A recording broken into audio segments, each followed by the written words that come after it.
I want to start with men's brains. All right? Now, men's brains are very unique. Men's brains are made up of little boxes. And we have a box for everything. We've got a box for the car. We've got a box for the money. We've got a box for the job. We've got a box for you. We've got a box for the kids. We've got a box for your mother somewhere in the basement. We got boxes everywhere. And the rule is, the boxes don't touch.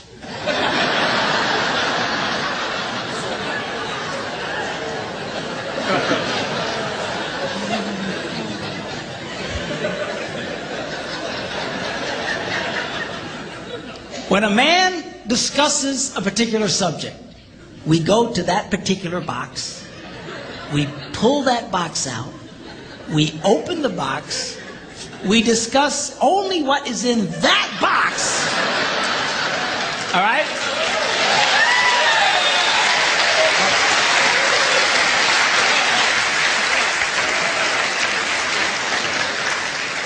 And then we close the box and put it away, being very, very careful not to touch any other boxes.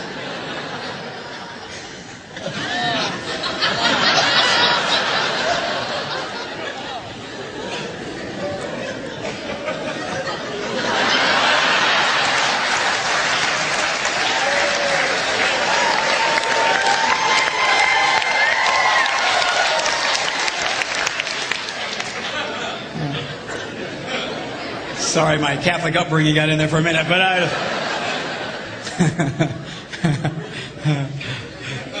I'm not a Catholic, but I went to Catholic school when I was little. I had a nun who taught on hell like she was born and raised there. I mean, I'll never forget it, but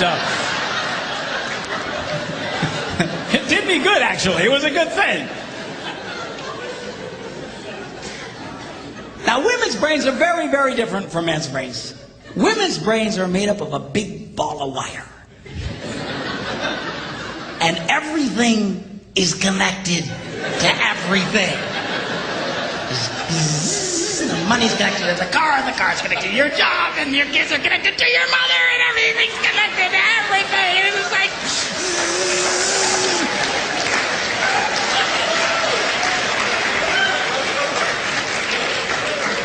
It's like the internet superhighway.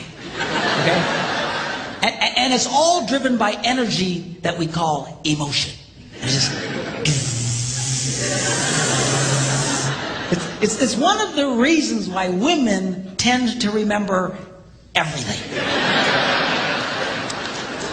Because if you take an event and you connect it to an emotion, it burns in your memory and you can remember it forever.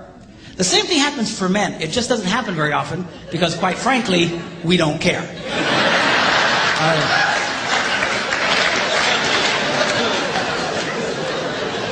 Women tend to care about everything.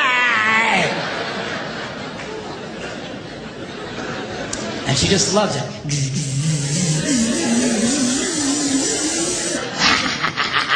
Okay?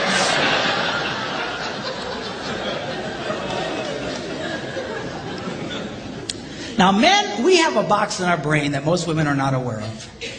This particular box has nothing in it.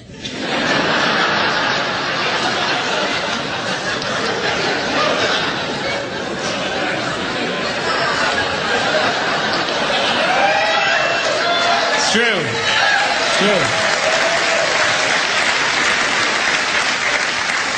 In fact, we call it the nothing box.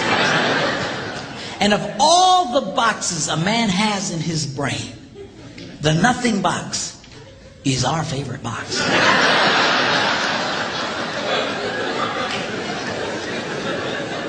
If a man has a chance, he'll go to his nothing box every time.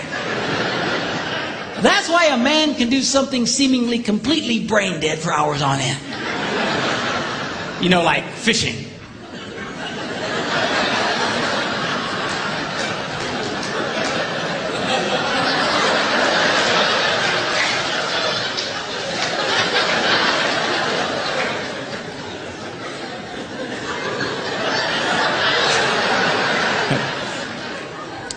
And we love it. That's why a guy can sit in front of a TV and go.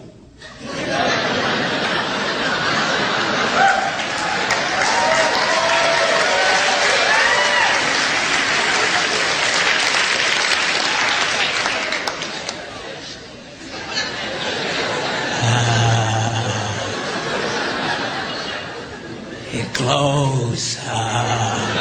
Of course, this drives our wives nuts because they'll come up and say, "Stop that! You can't possibly be watching anything!"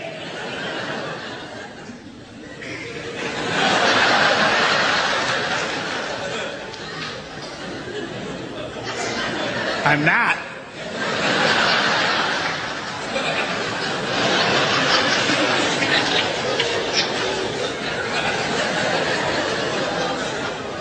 Go away.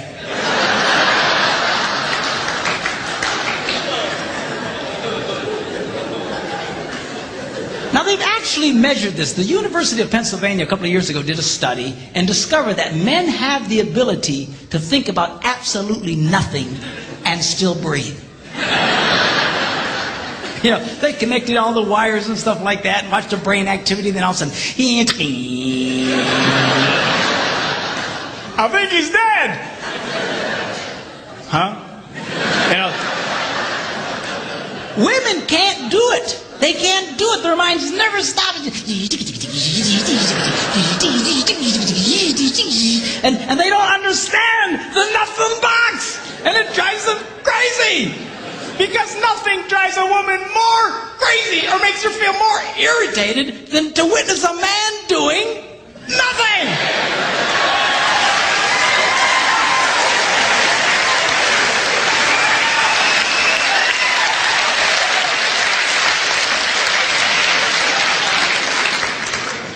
Now, one of the biggest revelations I get out of women is this whole nothing box issue. They just, everything's starting to make sense. And I've had women say, "Oh, it's nothing. Well, can I go in his nothing box with him?" No! Why not? Because then it's something.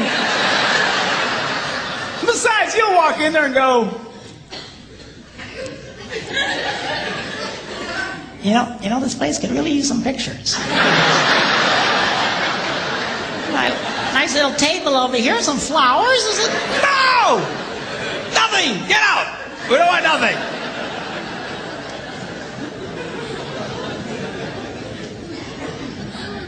Now, this handles the way men and women handle stress. Okay? When a man is stressed out, all he wants to do is run to his nothing box. This is how we unwind. The last thing we want to do when we're stressed out is talk about it. We don't want to talk about it. We just want to.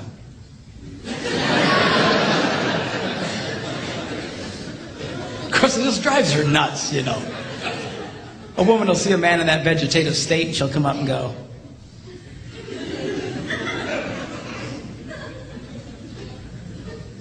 "What you thinking about?"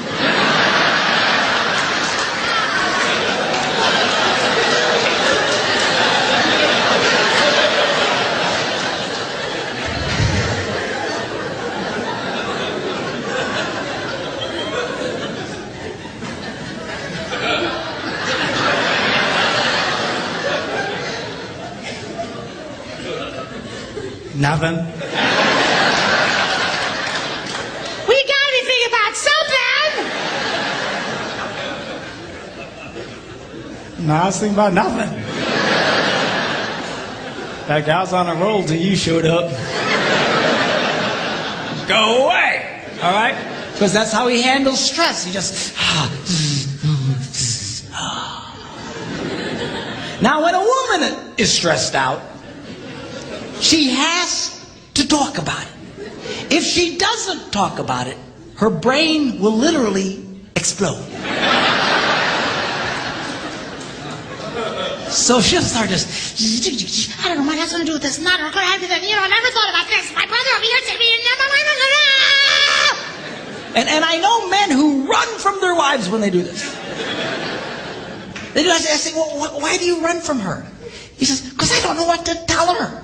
I said, "Dear God, man, who told you to tell her anything?" She wants you to tell her anything. See, a lot of guys, they feel obligated when you start explaining all your stress, they feel obligated to fix you.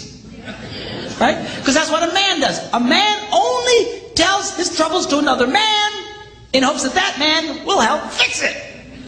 Okay? But she's not a man. and you try and fix her, she gonna kill you. Right? She doesn't want your advice. She doesn't want your help. She wants you to shut up and listen. And a couple of ladies, that's right, you tell him. Tell him to shut up. And a couple of ladies, that's right, you tell him.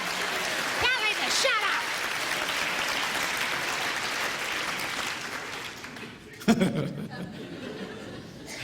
They like that. Now, I had one guy tell me, he said, man, if she just tell me how she feels. I said, she doesn't know yet. This is what he means. So that's how she figures out how she feels, by connecting this wire to that wire, this wire, and so. Now, because they love each other, they offer to each other their answer, their solution. A man senses his wife is stressed out. He loves the girl. He offers to the girl his best and finest solution. Or just quit talking about it.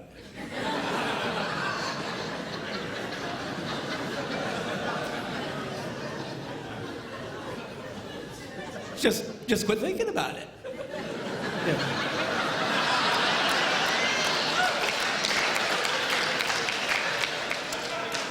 And that's when she starts reaching for the knives and stuff. But she's gonna stab you if you keep it up, okay? Now, a woman, she senses her husband's all stressed out. She loves him. Therefore, she offers to him her best and finest solution. Talk to me. Why won't you talk to me?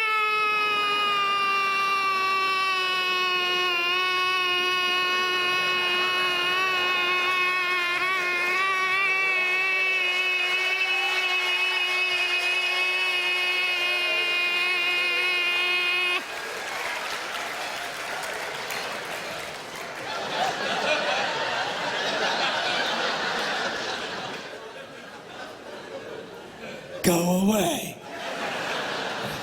He doesn't want to talk to you. Leave him alone. He will not die. He's not a woman. All right?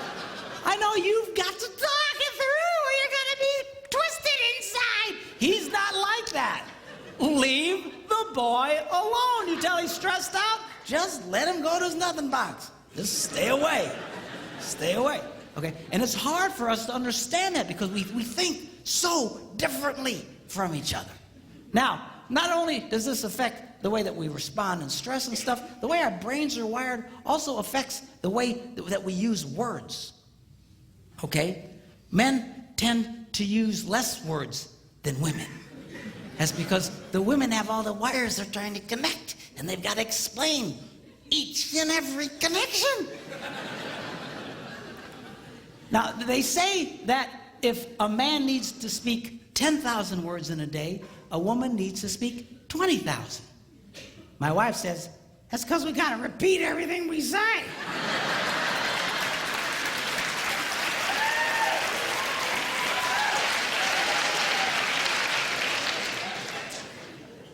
To which I responded, huh? Where is my darling redhead? Is she around? Come up. I want you to meet my wife, Debbie. Come on up here and just...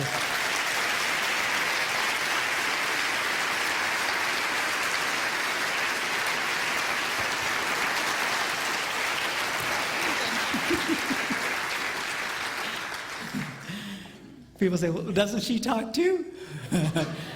Nope. Not to you anyway. She talks to me, but she won't talk to you because she doesn't want to talk to you. That's all. Where's my tablet here? I want to show you something about the whole words thing. You know, they actually measured this. They went in and studied children and babies and found out, they actually went and took cameras and put them in nurseries and analyzed the pictures later. And they noticed the pictures of the little girls. Right from the get-go, their mouths are just going.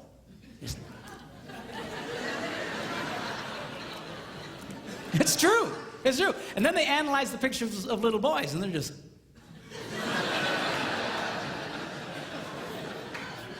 they're still thinking, what was that? I want to go back. I don't get it. Okay? Then they went and they recorded conversations of little boys and girls on playgrounds. And they went back and analyzed them. And they discovered that little girls loved to talk. They were very articulate, loved to use full sentences, just loved to talk. And if they didn't have anybody to talk to, they were perfectly content to talk to nobody. And they would just complete sentences. Then they analyzed the conversations of the little boys, and only about 55% of it was intelligible. Because that's what they were saying. You know, yes. That's conversation to a man, okay? Now, not only do we use different amounts of words, words can mean different things to men and women. For example,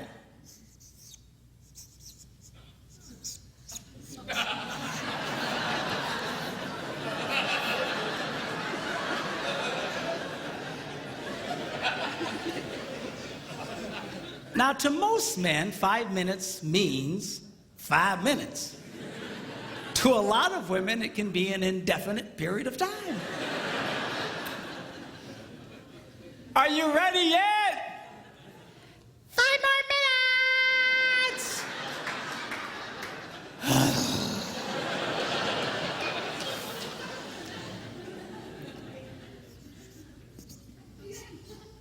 As we discussed, men understand nothing. Women don't understand the significance of nothing. If a woman says nothing, look out, it's something.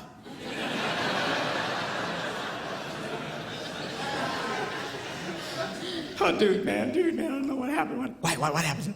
I don't know, I asked my wife what she was upset about. What'd she say? Well, she said nothing. Get out of the house, man, run now, get out!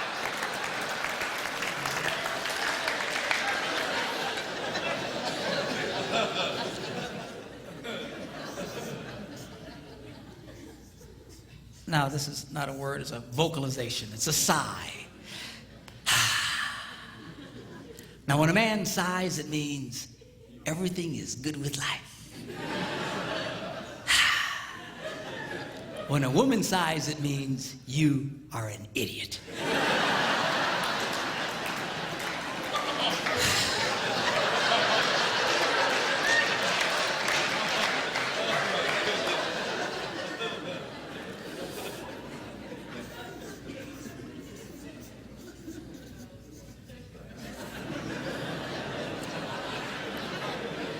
Now, when a man says, go ahead, he's being polite. When a woman says, go ahead, she's giving you the opportunity to explain whatever stupid thing it was you just did.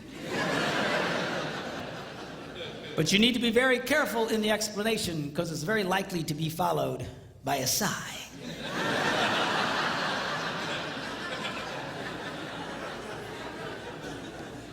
Which will lead to an argument over nothing.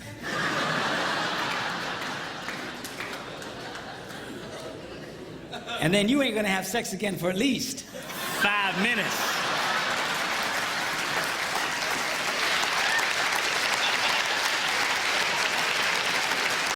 Here we go. Number one, how to get a man to do what you want him to do. Number one, you need to ask him more than once.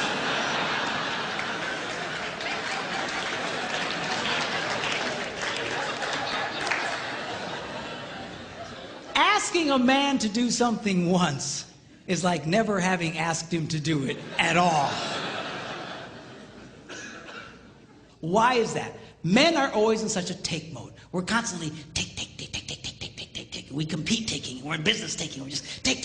We're just in this take mode. And all of a sudden, his wife will say to him, honey, will you do such and such for me? And his left brain says to his right brain, you hear something.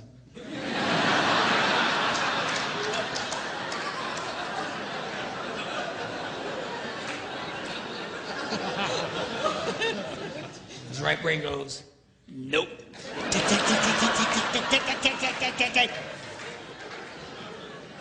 It takes more than once to get through to the boy. Now, a lot of women, they think that, that their husband, they're holding out on them. That we are sitting there intentionally not doing what he asked us to do, just because we're full of hate. But I promise you, when you asked it, it went in one ear, spun around his nothing box, and shot out the other one. And he doesn't remember jack about what you said. Now, when I was first studying this, I thought, this can't possibly be true. This has got to be inaccurate, because I'm married to a woman who has no problem asking me more than once. She said, honey, will you do such and such for me? I go, no. Come on, sweetheart, do this for me. No. She says, come on. She's got the thing, she pats my cheeks. You're such a good husband. Do this thing for me. Okay, and then I do it. So when I was first reading this, that they were saying women only like to ask one time, I thought that can't possibly be true. And I remember I was in a church in Green Bay, Wisconsin at the time. I was one of several pastors at a large church there. And I before service started, I thought, I'm going to ask some ladies, because this can't possibly be right. So I quick came up to a lady. I said, let me ask you a question. She said, yeah. I said, do you have a hard time getting your husband to do stuff for you? She goes, Pastor, you have no idea.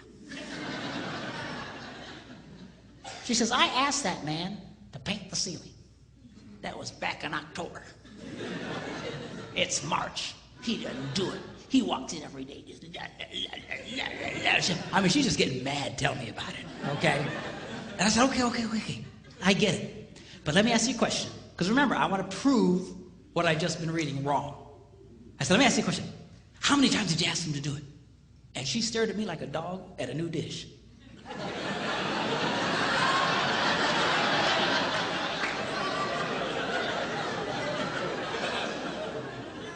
She said, once. I was stunned. I says, why wouldn't you ask him more than once? She says, I shouldn't have to. I said, you might want to try that. I got away from her.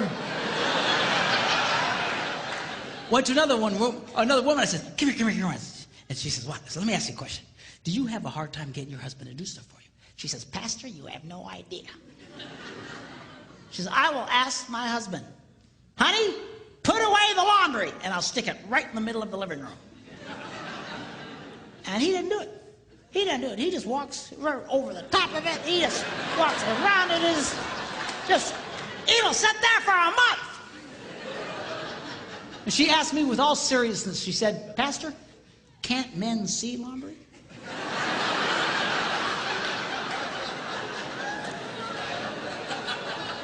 I said, yeah, we can see it. Just doesn't mean a whole lot to us. So anyway, she's just getting angry, just tell me about it. So I said, okay, yeah, I get it. But let me ask you a question. How many times did you ask him to do it? And that same startled look. Once. I was amazed. I said, once? Why wouldn't you ask more than once? I shouldn't have to. Time was running out, church was going to start, and I grabbed another lady real quick. I said, come here. She says, what? She said, do you have a hard time getting your husband to do stuff for you? She says, Pastor, you have no... Apparently I'm a complete idiot because I have no ideas. But, yeah, no idea. And she goes on to start living out the horrible transgressions of her idiot husband. And I asked the same question, okay. But how many times did you ask him to do it? Once. I said, why? Why wouldn't you ask more than once? She says, I shouldn't have to. Ladies, are you listening to me? You have to.